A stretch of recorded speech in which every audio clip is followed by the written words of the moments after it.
Olá, eu sou o professor Emerson e nós vamos dar continuidade aos nossos estudos de Sociologia.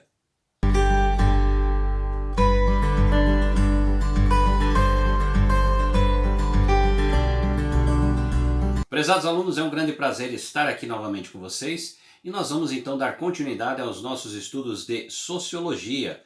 Hoje estaremos discutindo mais precisamente o teórico Gabriel Tarde e as ciências sociais. As contribuições do texto hoje são da professora Márcia Cristina Consolim, que vai trazer alguns aspectos importantes para nós compreendermos então grande parte da teoria produzida pelo professor Gabriel Tarde. Vamos então ao nosso primeiro slide.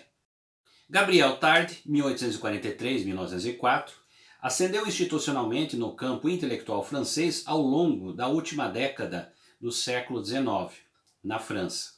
Esta não é uma questão simples se levantarmos em conta que o autor não tinha credenciais acadêmicas no momento em que as carreiras de ensino superior estavam cada vez mais restritas aos portadores de títulos universitários.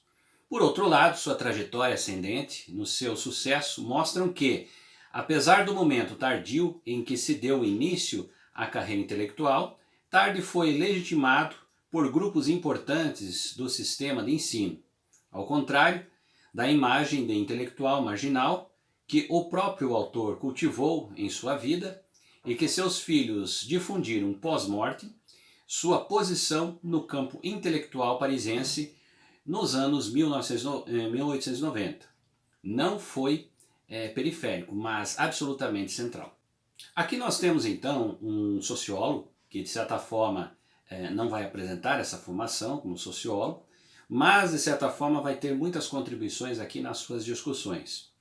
Efetivamente nós temos também um teórico que vai ser contrário a grande parte dos pensamentos de Émile Durkheim. Então, nesse sentido, a gente tem efetivamente dentro da própria academia processos que vão efetivamente trazer essa discordância do pensamento teórico tanto de Durkheim para Gabriel Tarde, como Gabriel Tarde também para Durkheim no seu pensamento. Então, características voltadas principalmente às teorias apresentadas por cada um desses teóricos. Vamos então ao nosso próximo slide. No contexto da disputa teórica e disciplinar desta década, a obra do autor teve um papel fundamental num amplo movimento de combate à sociologia durkheimiana, por parte de grupos intelectuais tradicionais e daqueles que, caso dos psicólogos, visavam estender o seu domínio disciplinar ao âmbito das questões coletivas. A própria expressão psicologia social, cunhada originalmente por Tarde, foi relançada pelos intelectuais a ele ligados, no contexto da luta contra a teoria social de Durkheim. O autor foi um instrumento dessas redes, das quais se aproximou institucionalmente, sendo beneficiado com a nomeação a postos de prestígio. Por outro lado, a recepção negativa da sua obra por alguns setores universitários, não apenas o durkheimiano, mostra que ambos os autores estiveram no centro de uma luta que os ultrapassaram. Aqui nós temos então um estudo muito importante que vai trazer a teoria de Gabriel Tarde, que é relacionada então à psicologia social. Ele traz esse título, ele traz essa característica, bem como também aqueles seus seguidores vão dar continuidade a esse pensamento da psicologia social. Essa relação da psicologia social tem muito a ver com a teoria da imitação que posteriormente ele vai compor nas suas análises sobre a sociedade. E assim a gente vai perceber que muitas dessas formas de pensar, desses processos compostos na sua teoria, são contrárias aos pensamentos trazidos por Émile Durkheim. Vamos então ao nosso próximo slide. A psicologia social de Tarde ajudou a construir uma temática que se difundiu entre o fim da década de 1880 e os princípios dos anos do século XX.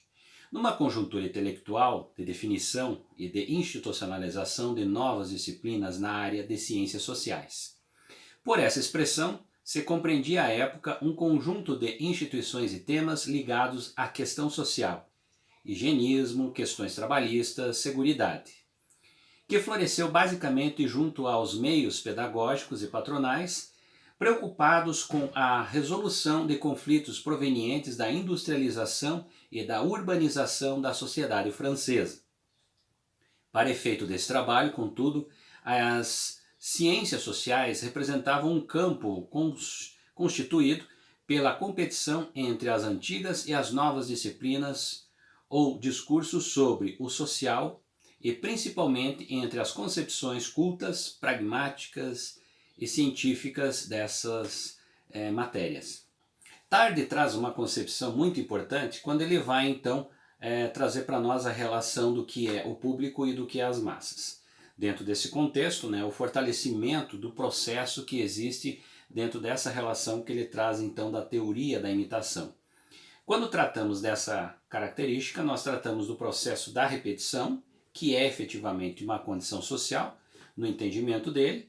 Nós temos o processo da posição, que seria aquilo novo dentro desse contexto, e nós temos o processo de adaptação, que seria a repetição de um novo do novo, que vai, em outras palavras, conceber esse comportamento da sociedade. Percebam vocês que dentro dessa linha de raciocínio, ela vai totalmente contrária ao pensamento durkheimiano, que traz que todo esse processo da sociedade é composto por uma exterioridade. Na visão de Gabriel Tarde, no caso, essa questão ela é totalmente fora nos seus princípios, estaria fora de toda a sua concepção teórica, vista como um processo da repetição muito forte, que é essa teoria, que ele traz então quando vai analisar, compreender e entender as construções realizadas dentro do meio social. Vamos então ao nosso próximo slide. Para Belotti, 1896-1901, a obra de Tarde é sintética e excessivamente generalista. O autor não conseguiria demonstrar suas hipóteses porque seu sistema é deduzido a partir de certos pressupostos, alguns deles ambíguos e contraditórios, como a confusão entre lógica e psicologia.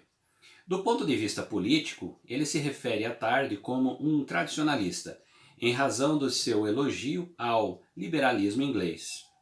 Globot, por sua vez, ironiza o grau de generalidade do conceito de imitação, ao afirmar que o termo significaria toda a ação de um indivíduo vivo sobre outro indivíduo vivo.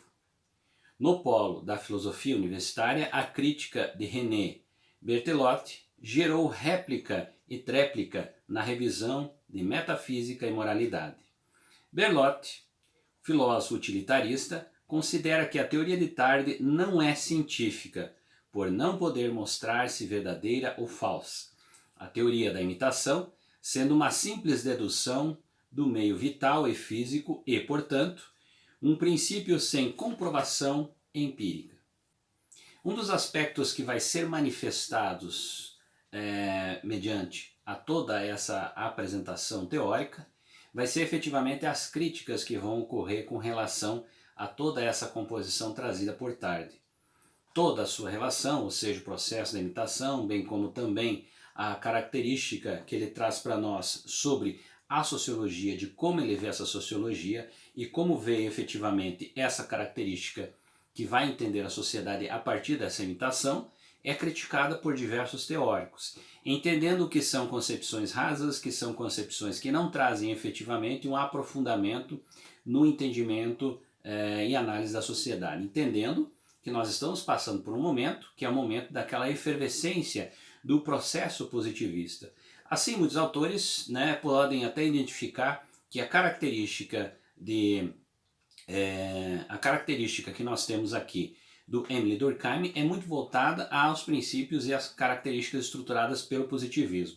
Quando nós percebemos toda a construção apresentada por Tarde, ela está muito mais voltada a um princípio romântico, um romantismo, que vai, em outras palavras, trazer outras características teóricas. Nesse sentido, nós temos uma diferença muito forte entre esses dois teóricos, consequentemente, aqueles que são de uma linha mais rígida, dentro das características do positivismo, estabelecem essa crítica, trazendo efetivamente essa leitura como uma teoria que não se estrutura de uma forma mais intensa, uma teoria que se constrói de uma forma rasa. Então isso é por parte das críticas da leitura da teoria de Gabriel Tarde. Vamos então ao nosso próximo slide. Por outro lado, algumas declarações indicam que Tarde era bastante admirado no campo literário, provavelmente em razão da valorização do mistério e da introspecção. Nesse sentido, é significativa a apresentação do autor na Revue Blanche, por ocasião de um balanço sobre a obra de Taine, em 1897.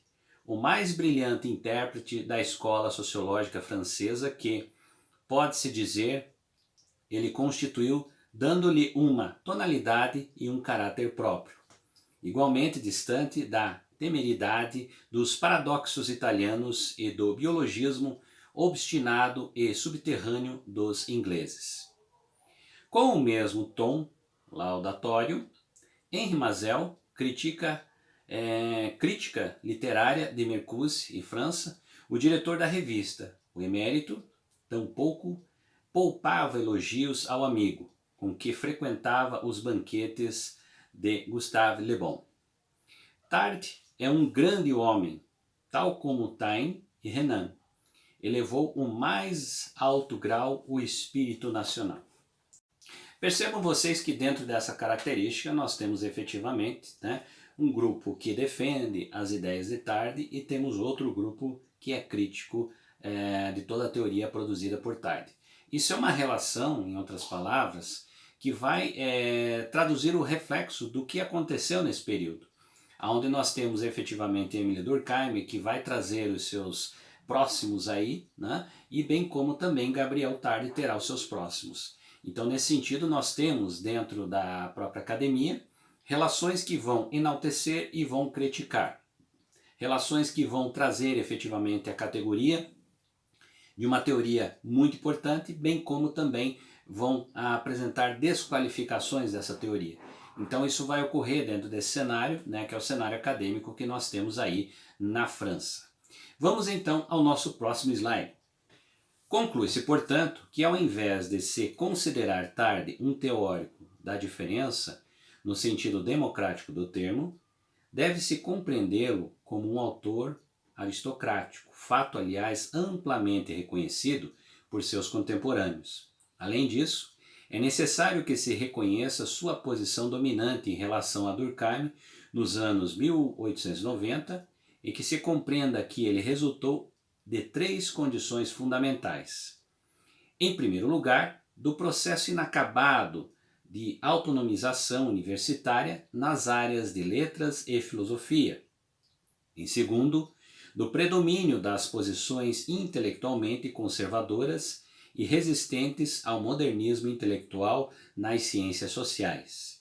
E, finalmente, da capacidade do autor em atender às expectativas dos setores social e intelectualmente dominantes. Tarde não apenas cumpriu estas exigências do ponto de vista das ideias, como também agiu de forma a bloquear a ascensão institucional de Durkheim, tornando inimigo número 1 naqueles meios. Aqui efetivamente então vamos ter esse processo que vai ocorrer, de um avanço, um entendimento de alguns teóricos do avanço dessa posição e das teorias de Gabriel Tarde, bem como nós teremos também um espaço constituído por Émile Durkheim. Então teremos esses 2 espaços presentes na academia francesa, bem como também as críticas que vão constantemente se construindo a partir das análises de compostos teóricos que vão surgir de cada um desses lados. No sentido de Gabriel Tarde, então nós temos efetivamente essa composição que vai trazer então da psicologia social, esse processo que seria então a análise que ele traz à sociedade a partir de um ponto extremamente importante, que é a relação da teoria da imitação, que vai estar presente dentro desse contexto que ele nos traz aqui na sua leitura da sociedade. A todos vocês, espero que tenha contribuído aqui para conhecer um pouco mais sobre esses preceitos teóricos de Gabriel Tarde, para nós então adentrarmos cada vez mais ao conhecimento produzido pela sociologia. Até o nosso próximo encontro!